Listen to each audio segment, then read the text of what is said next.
Nafikiri Taifa Stars wamejaribu kujitekenya alafu wanalazimisha sisi tu wa kwanza kucheka. Labda muhimu kuwakumbusha wao ndo wanapaswa kwanza kutoa iko kicheko. Maana kama lengo hasa ni kuelezea mafanikio, hakuna kitu ambacho hakina mafanikio. Hata ukitoka nyumbani kwako ukafika kazini, kwenye biashara yako umeuza hujauza, lakini ufika tu kwanza kazini salama, ni mafanikio. Lakini kama ajenda hasa ni kutaka kuonyesha kwamba Karia ambaye ametoka kuelezewa na wadau juzi, mfano Haji Sande Manara katumia muda mrefu sana majuzi kuelezea kuhusiana na Karia na kumtoa dosari, hususan kauli ambayo yeye kama rais wa mpira aliitoa. Kuja kutolewa statement siku ya jana na TFF kama kuseti new agenda sio mahali pake kabisa. Kutuletea orodha ya michuano ambayo Taifa Stars wamefuzu na nini, then maana yake ni nini? Kwamba ni mchango wa Karia kama yeye, kama alizungumzia Nasri hapa, sio sawa.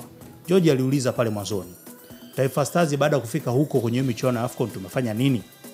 Manake ukiweka loophole ya timu 16 kwa 24, manake goli lilokuwa na upana mita 8 leo ukiweka goli na upana mita 15, kila mtu atafunga magoli. Kila mtu atafunga magoli. Hata magoli kipa atakuwa anachia shoot kule itajia nyavuni. Taifa Stars tumeenda kwenye AFCON ya mwaka 1980. Timu zikiwa zipo mataifa 8 peke yake. 2019 tumeenda kwenye mataifa 24. Tulishika nafasi ya ngapi? Ya mwisho. Na sio tu mwisho kwenye kundi, ya mwisho katika mataifa yote 24 yaliyoshiriki.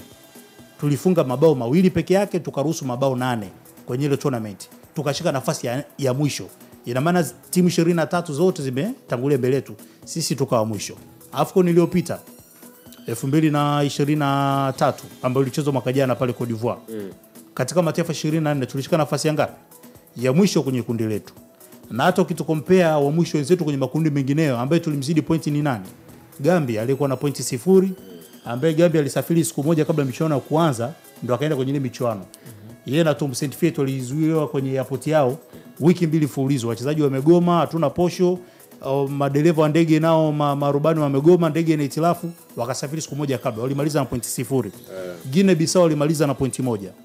Taifa Stars ilimaliza na pointi 2. Kwa hiyo katika mataifa 24 sisi tukawa taifa la 22 kwa sababu tu wenzetu walikuwa na dosari zao. Tuna kipi cha kujivunia katika hilo hapo?